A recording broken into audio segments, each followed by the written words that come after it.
po ninyo sa i-contempt si Inday para lalo na magwala. Di ba? Sabi po ni Michael Poa, yung dati niyang spokesman, umalis na lang po. Kasi hirap siguro na maging spokesman ni Inday ngayon. Sila man lang anyang pwedeng sumagot niyan. Yung SDO niya at saka siyempre si Vice President Inday Sara, after na sabi ng ganon mga kababayan ni Michael Poa, nung sumunod na hearing, in-announce ni Poa na hindi na niya ako spokesman.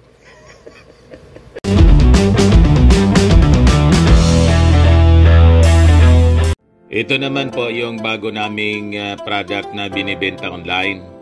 Eye Glow Serum, whitening po siya. Tingnan ninyo yung epekto sa aking anak na architect before and now. Yung mga inquiries po ninyo, dumiretso na lang kayo sa kanyang Facebook account, Riz Maravillas. Inamo na mga kababayan ng mga congressmen natin na magigiting, matatapang, totoong maisog. Itong si Digong na magpakalalaki. Be man enough, sabi ng mga congressmen. Pumunta ka niya sa Congress, yung mga sinasabi mong sisipain mo kami, you don't scare me a bit. Kung talagang anyang hindi ka naduduwag, pumunta ka sa Congress, sagot namin yung pamasahe mo.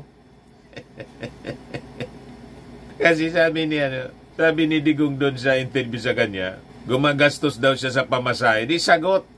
Sagot na ng Congress yung pamasahe basta't magpakalalaki ka. So ang ibig sabihin mga kababayan, sa tingin ng ating mga young guns, the young guns of Congress, mga batang congressmen, si Digong talaga duwag. Bayot. Magpakalalaki, di ba? Pag hindi lalaki, bayot. Ikaw niya, Mr. Maravillas, pinapainit mo yung ulo ni Digong. Talagang sinasadya ito ng Congress na painitin yung ulo ni Digong para kinakanti nila yung ego. Egoistic kasi si Digong, mga kababayan. Mayabang eh. Ngayon, gusto ng ating mga congressmen, patunayan niya yung kanyang yabang. Harapin niya yung ating mga congressmen. Kasi sabi niya, you don't scare me a bit. At gusto pang manipa. Gusto maging alakabayo. Sabi ng mga congressmen, paano mo naman kami masisipa? Napakalayo mo. Pumunta ka rito sa amin at subukan mo kaming sipain. Ano ngayon, Digong? Yan ngayon ang amo ng mga congressmen. Patunayan mo yung tapang daw at subukan mo silang sipain. Magpakalalaki ka daw, Digong, gong. Magpakalalaki ka. Nag-echo po. Sagot na namin na niya yung gastos mo. Yan sabi ng Quadcom po. Sagot ka namin, sir. Quadcom offers to shoulder Duterte's travel cost so he can attend hearing. Na-corner mga kababayan si Digong. Wala na siyang palusot ngayon. Mga palusot man lang niya po. Talagang naduwag. Ang kaya lang ni Digong yung controlled environment tulad ng Senado. Kasi marami pa yung kaalyado niya sa Senado. Pero yung Congress talagang mga totoong barako. Hindi urungan talaga po si Digong. Yan ang amo ng mga congressmen. Be man enough.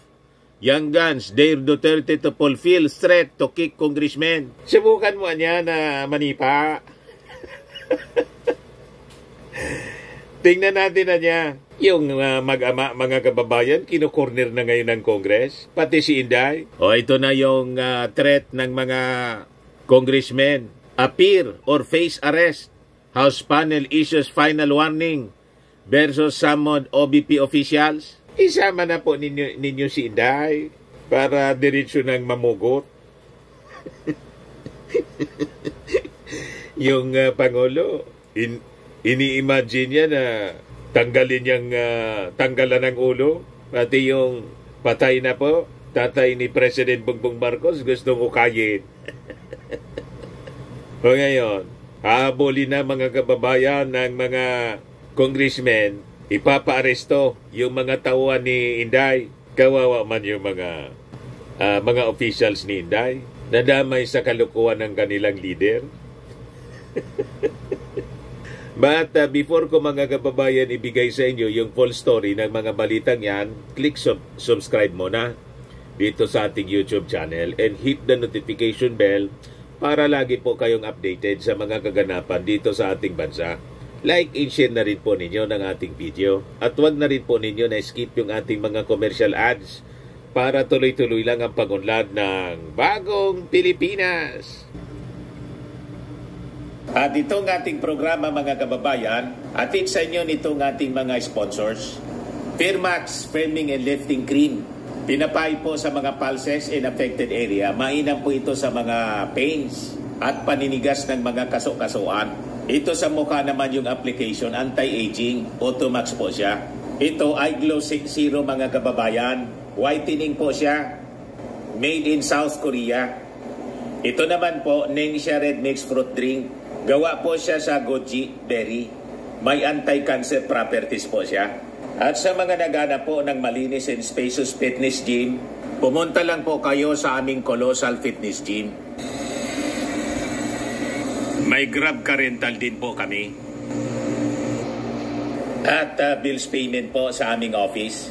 At saka sa mga mahilig po sa mga imported bags, manood po kayo sa live selling ni Madam Aileen Rosales sa kanyang Aileen Closet po. Pati mga shoes, ito yung kanya po. Ito yung kanyang page. Kita ninyo, napakagandang mga online selling po siya. Si Madam Aileen Rosales. Cellphone number niya po, 773-798-7816. Balikan natin yung ating mga kwento. By the way, yung ating Pangulo, i-update ko muna kayo sa relief operations na ginagawa ngayon ng ating Pangulong Bongbong doon sa Northern Luzon sa tinamaan ng bagyong si Marcy.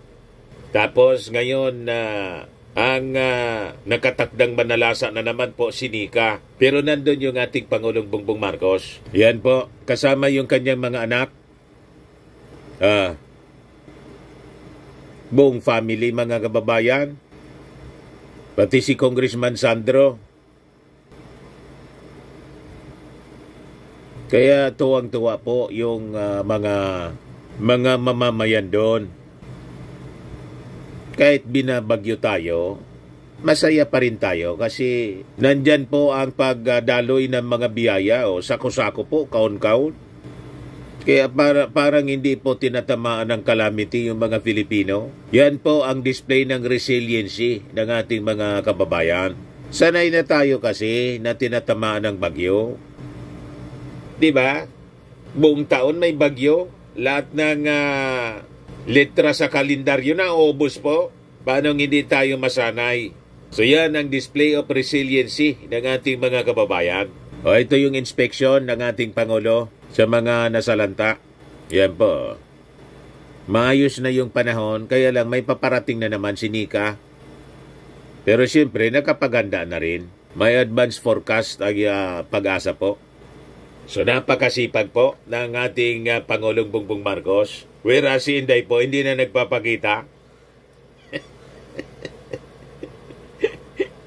Baka sundin yung advice ng kanyang tatay na lumabas ka na niya sa politika as fast as you can. Umalis ka na niya. So tama siguro kasi wala man pong wala mang pakinabang po. Pero issue lang, mga kababayan, sayang yung pondo. Napakaraming pera yung nasayang po, lalo yung confidential funds. Kaya nga po, ito yung iniimbestigahan ngayon. At may final warning na po yung House panel. Pag hindi po, maglalabas na sila ng arrest order. Ayan ba, walang press con si Inday ngayon. Baka pinagsabihan ng mga advisors, huwag ka na niya, tumigil ka na sa kakadaldal. Lalo niyang napapasama yung kalagayan natin. Magsalita siya, hindi siya magsalita mga kababayan. Ganon pa rin yung direksyon kasi hindi man siya tatantanan ng Congress. Itutuloy ang investigasyon mga kababayan kasi yung kasalanan po ay nagawa na. Consummated na po. May mga pangalan po doon sa ARs, acknowledgement receipts na tunog restaurant pagkatapos junk food. Mary Grace Piatos. Nag-imbento na lang siguro yung mga staff ni Inday ng mga pangalan para ma-justify yung gastos. Sabi ng mga congressmen, bogus na niya. So bukas, mga kababayan, pag hindi pa niya mag-attend sa scheduled hearing, they will face arrest. So ito yung final warning ng House Committee on Good Government and Public Accountability na nag-imbestiga po sa confidential funds ni Inday. Sabi po ni Manila 3rd District Representative Joel Chua, the committee has summoned these officials multiple times yet they continue to disregard our lawful request to appear. These absences reflect a blatant disregard for the authority of Congress and are unacceptable. If they fail to appear again, we are prepared to issue orders for their arrest. Tama po. O tingnan natin kung sasama ni Inday sa kulungan. Yan yung sabi ni Inday. Pag nakulong daw, ipinakulong yung kanyang mga tauhan, sasamahan niya. Masubukan nga na maaresto kung sasama si Inday sa detention cell. So during the hearing on November 4, the committee issued another subpoena ad testificandum sa 7 mga officials ng Office of the Vice President to compel their attendance sa susunod na hearing bukas nga po, mga kababayan. Ang mga sinubpena, mga kababayan, ay sina OBP Chief of Staff Sulaika Lopez nang sabi, lumipad pa Amerika. Assistant Chief of Staff and Bids and Awards Committee Chair Limuel Ortonio, Administrative and Financial Services Director Rosalyn Sanchez, Special Disbursing Officer or SDO Gina Acosta, Chief Accountant Julieta Villa Del Rey, former Department of Education DepEd Assistant Secretary Sunshine Shari Fajarda at saka si SDO Edward Fajarda. So sabi po ni Congressman Chua kanina, only Sanchez and Villa Del Rey ang nag-confirm ng kanilang attendance sa hearing bukas. Sabi po niya, the committee niya has been more than fair in giving these officials ample opportunities to cooperate. If they fail to appear this time, they leave us no choice but to impose heavier penalties including contempt and potential arrest in detention. Isama na po ninyo sa i-contempt si Inday para lalo na magwala. Di ba? Sabi po ni Michael Poa, yung dati niyang spokesman, umalis na lang po. Kasi hirap siguro na maging spokesman ni Inday ngayon. Sila man lang niyang pwedeng sumagot niyan. Yung SDO niya at saka siyempre si Vice President Inday Sara, after na sabi ng ganon mga kababayan ni Michael Poa, nung sumunod na hearing, in-announce ni Poa na hindi na niya ako spokesman. Pre-terminated na niya yung kontrata ko. Sinibak siguro po ni Inday kasi nilaglag siya ni Poa. Hirap kasing indipensya. Mga kababayan yung pinagagawa ni Inday sa DepEd, pati sa Office of the Vice President. Yung paggastos niya ng confidential funds, ang hirap indipensya. Ang daming butas na nakita po na malamang maging basis po ng kasong plunder, saka basis ng kasong impeachment laban sa kanya. Kaya siguro nag-advise na si Digong na lumabas ka na niya, huwag ka nang mag-ambisyon, lumabas ka na niya as fast as you can sa politika. Maganda po kasi pag na-impeach siya, perpetual disqualification, pati kagawad sa barangay, hindi na siya pwedeng tumakbo. Pero pag nag-resign siya, di okay, pwede pa siyang bumalik, pero pwede pa siyang makaso. Hindi man pwedeng hindi siya kasuhan mga kababayan kasi may pananagutan siya sa batas. Tama po? Yan kasi, o ngayon, balikan natin yung hamon kay Digong ng ating mga congressmen na pumunta, magpakalalaki ka niya. Yan po, be man enough. Pumunta ka niya to fulfill your threat na sisipain mo kami. Ano ka ngayon, Digong? Yan ang hamon sa'yo, magpakalalaki. Pag hindi mo yan ginawa, ibig sabihin, hindi ka totoong lalaki. Bayot ka. Anyway, yan ang ibig sabihin. So, hinahamon na ngayon ng ating mga congressmen ang pagkalalaki mo. Patunayan mo yung statement mo doon sa interview ng media sa'yo na you don't scare a bit. Tama naman yung ating mga congressmen. Kung totoong you don't scare a bit, ano ang rason? Bakit ka umiiwas? Di ba? So, pag hindi ka umarap, talagang naduwag. Tama si Paduano. Si Paduano po, totoong barako yon. Dati yung revolusyonaryong armado. Hindi yun pasisinda kay Digong. Mga kababayan, sana yun. Kaya nga, si Paduano mga kababayan yung unang umusok ng hindi mag-appear mga kababayan sa congressional hearing ng Quadcom. Itong si Digong, kundi nagpadala ng sulat yung abogado. Sabi mo, anya, palipasin lang yung All Saints Day. Pupunta ka. Pagkatapos, lukuhan? sabi ni Paduano. O ngayon, pinatawag yung abogado. Tingnan natin sa Wednesday kung pupunta yung abogado. Isabi ko sa inyo, mga congressmen, dapat pantay-pantay yung trato ninyo. Kahit vice presidente, dating presidente, isumpena ninyo. At pag matigas, iparesto ninyo. Ipakaladkad ninyo kay General Torre. Ano ba naman yung anak ng Diyos nga, si appointed son of God, pinakaladkad ninyo kay... May-ari na yun ng universe, si Digong pa. So dito mga kababayan magkakasubukan. So yung hamon ay pinalabas ni na Assistant Majority Leader Zambales 1st District Representative G. Congon at sa kanila Union 1st District Representative Paulo Ortega, the 5th. So sabi po ni na Congon at Ortega, paano mo man anya kami masisipa kung lagi kang absent, hindi ka man nagpapakita sa hearing ng Quadcom? Tama. Nandyan ka sa Davao, gusto mong sipain yung mga congressmen, o di sipain mo, puntahan mo doon. Di ba? Parang yung si Baste, gustong manapak, gustong sapakin si General Torre. Nung magkita ni General Torre, wala man ang... Tawag dyan dito sa amin, ablada po. Daldal ng daldal lang, wala man po pala, lahat man yabang.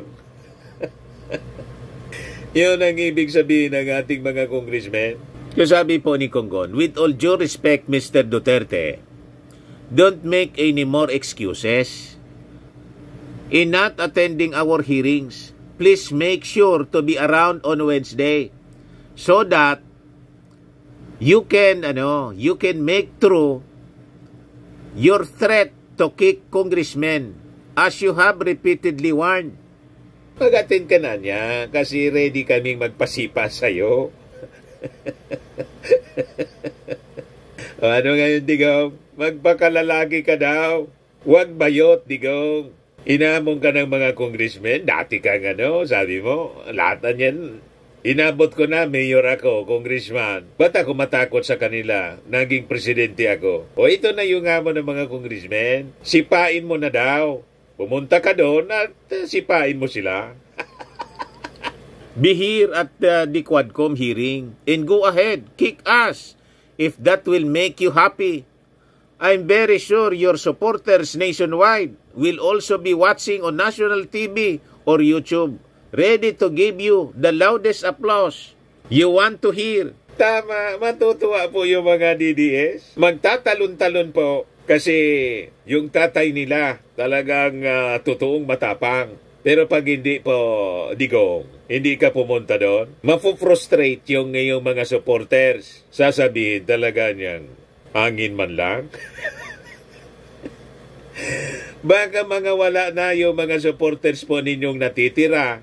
Doon nga sa EDSA po, yung Friday group, hindi umabot ng 10, yung nagpi-people power doon. Lahat invisible. Makita mo doon mga kababayan yung nagpi-people power, mas nakikita yung mga cellphones kaysa sa tao. Ito yung mga pumupunta pag Friday. EDSA, Friday group, o ilan yan? 1, 2, 3, 4, 5, 6, 7, 8, hindi mag-10.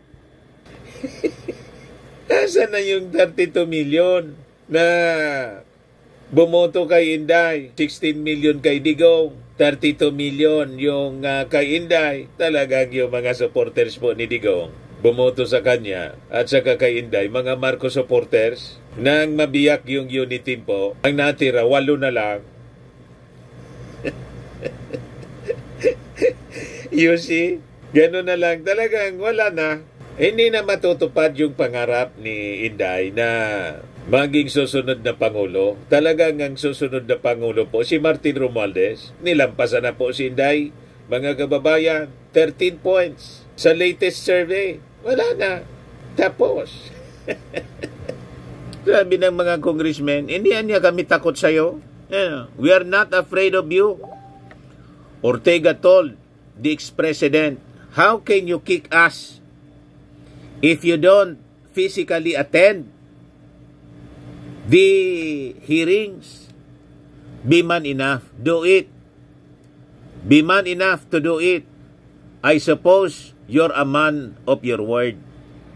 Don't make empty threats. Please make no mistake. While we respect you, Anya, by no stretch of the imagination does not mean we are afraid of you.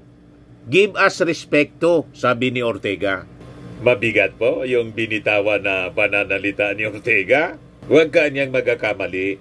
Huwag kang magkakamali na isipin na dahil nire-respeto kita, nire-respeto namin kayo, baka iniisip mo takot kami sa'yo. Yan po ang mabigat na na pananalitang binitawan ni Ortega. Magkakasubukan talaga mga kababayan ng pagkalalaki. Tingnan natin kung umubra yung angas ni Digong. Ito mga taong ito, mga totoong barako ito. He reminded the 79-year-old former leader that respect niya is a two-way street. Do not be afraid to face us in Quadcom. O, kita ninyo? Huwag ka daw matakot, Digong. So, ibig sabihin, sa isip ng mga congressmen, naduwag po kayo. Huwag kang papayag, Digong, na tawagin ng mga congressmen na duwag. Huwag kang papayag. Mawawala ng respeto sa'yo yung mga supporters mong palakpak ng palakpak. Pag hindi ka umattend ng Quadcom, patunayan mo na ikaw yung pinakang matapang dito sa Pilipinas. Di ba? Di ba? Pati nga yung Santo Papa, pinagmumura mo si Barack Obama. O ano ang rason na hindi mo harapin yung ating mga congressmen? Sino man itong mga congressmen na to? Mga talawan ito? Ito mga congressmen, ang liliit ng mga taong ito. O kumpara sa'yo, dating Pangulo. Harapin po ninyo. Nakakaiya po. Nakakawala ng pagkalalaki pag ganyan po. Ang tawag sa'yo ng ang mga tauhan mo pala dyan sa Davao noon. And siguro hanggang ngayon, sabi ni Bina Bintora, yung driver bodyguard mo, ang call sign mo pala, Superman. Oh, isa kang Superman. Pagkatapos, pasisinda ka dito sa mga members ng Quadcom. Ano yon? Tapos sasabihan kang be man enough. Ano ka? Bayot? Para pagsabihan kang be man enough? Kiniskis mo na niya, Mr. Maravillas, na kiniskis. Para umattend. Di ba? Kasi pag hindi ka umattend po, umattend ka sa Senado. Kasi control environment mo yon, marami kang kakampi. O dito sa wala kang kakampi, doon po nasusukat ang tapang. Di ba? Nakakaya po. Gusto nang sagutin kung yun ang problema mo. Sagot nila yung pamasahe mo. Yan o, para wala kang excuse, sagot ka na namin, sir. Yung cost ng pamasahe mo sa eroplano, pati allowance. Sa pagkain, sagot. So ano pa yung rason? Pwede kang ipasundo pa siguro ng helicopter, presidential plane. Pwedeng iramin yun ni Congressman Ace Barbers. Iramin ng sa palasyo para secured ka. Wala nang rason na mahirapan ka pa na mag-attend. Minamaliit po yung inyong pagkalalaki, Digong. Sabihan ka ba naman na do not be afraid to face us in Quadcom? Parang sinabi man lang ng mga congressmen na duwag po kayo. Huwag kanyang matakot, di duwag. Yun ang tingin sa inyo po. Nakakaya, nakakawalang respeto, di ba? Kinikilala kang barako dyan sa Davao. Tapos sa buong Pilipinas, kinikilala kang strongman. Labas mo niyan, yung perception sa inyo na strong leader, kayo yung iisipin na weak leader tulad ng inaakusa ng mga supporters po ninyo at kayo mismo kay President Bongbong Marcos na weak leader si PBBM. Pag ganyan po, hindi kayo mag-attend. Ang iisipin ng mga mamamayang Filipino, ang strong leader talaga niya, hindi lang nagsasalita. Alangan man walang basbas yung ating Pangulo sa mga investigasyon. Kaya nga hindi sinasaway, porsigido yung Kongres at yung leader ng Kongreso, pinsan ng ating Pangulo. Alam man ninyo yan, di ba? Kaya nga ina-accuse ninyo na nasa likod nito yung ating Pangulo. So, lalabas yan pag hindi kayo humarap doon. Kayo yung weak leader. Kaya kailangan talaga mag-attend po kayo, Digong. You don't be afraid to face us in Quadcom. You don't have to worry. We will give you all the reasonable amount of respect you deserve, being the former president. I, for one, will make that pledge in front of you and the nation if I have to. Sabi po ni Ortega, pero may kondisyon. Ito ang kondisyon. But this respect should be reciprocal. We will not and will never allow you to bully us in our own house. You are our guest. So please act like one, sabi po ni Ortega. So may threat po si Ortega. Irerespeto niya kayo namin. Irerespeto kita. Irerespeto ka ng Quadcom. Pero dapat marunong ka ring rumispeto sa amin. Never anya na i-allow ming ibuli ninyo kami. Never in our house.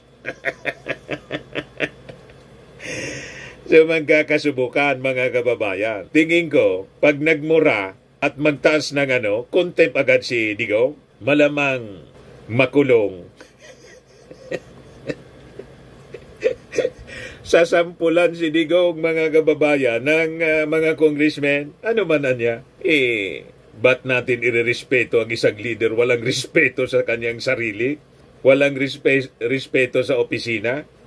Pagiging presidente? At nagmamalaki pang bastos daw siya talaga, sabi doon sa Senado. Ikulong na natin dito. Hindi na makauwi si Digong mga kababayan. Pag ganyan, baka diretso nang i-turn over si Digong sa ICC.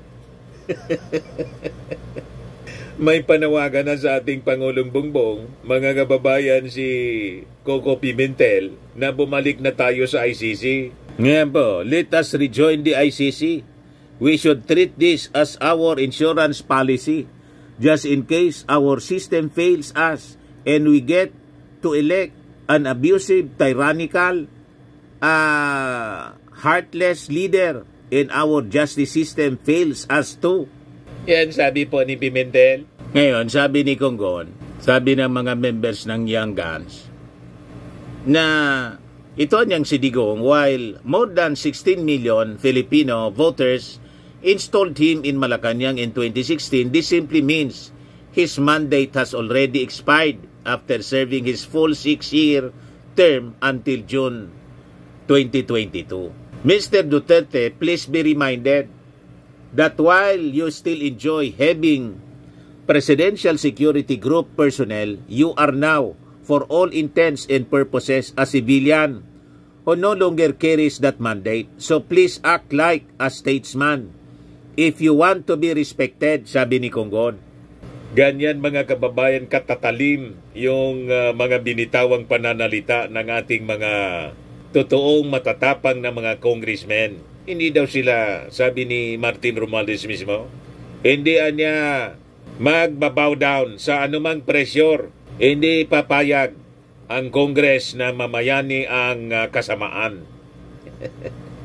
Yan yung pledge, mga kababayan, ni Speaker Martin Romualdez, ang susunod na presidente. Sa mga naghanap ng malinis and spacious fitness gym, pumunta lang po kayo sa aming Colossal Fitness Gym. We also offer Grab Car Rental with our brand new 2023 model ng Toyota Innova. We also accept booking for those who are planning to travel via PAL, Cebu Pacific, and other airline companies, local and international, and bills payment for Meralco Bills, PLDT, Aleco Bills, etc. Ang Colossal Fitness Gym is located at 3rd floor Security Bank Building, Landco Business Park, Legazpi City, Albay. For inquiries, look for Chilon Maravillas. Contact number 0966-802-0949. Yan yung aming Innova. Lagi na pong matao sa amin. Pati mga foreigners po, tingnan ninyo. Mga British tourists sila. Ang lalaki ng katawan na, mga kababayan, nag-gym sa amin. Ito naman po, Indian National. Ito mga mga European sila. Ito naman yung bago naming product na binibenta online, iGlow Serum. Whitening po siya galing sa South Korea. Tingnan ninyo yung epekto sa aking anak na architect entrepreneur, Riz Maravillas. For inquiries, look for Riz Maravillas on FB. Ito naman po, Firmax Firming and Lifting Cream. Pinapahid po ito sa mga pulses and affected area. Mainam po ito sa mga pains at paninigas na mga kaso-kasuan. Ito po, Automax Radiant Serum. Sa mukha naman yung application. Anti-aging po siya. You will look 10 years younger than your age. Sa mga cancer patients naman po, baka lang gusto ninyo itong itry. Nengxia Red Mix Fruit Drink. Hindi man po siya gamot, food supplement siya. Kaya lang, gawa siya mga kababayan sa goji berry. Yung goji berry may anti-cancer properties. Yung mga inquiries ninyo, dumiritso na lang kayo sa aming messenger sa Facebook para masagot namin agad. Ayos po, ako po si Dante Maravillas. Bye-bye. God bless.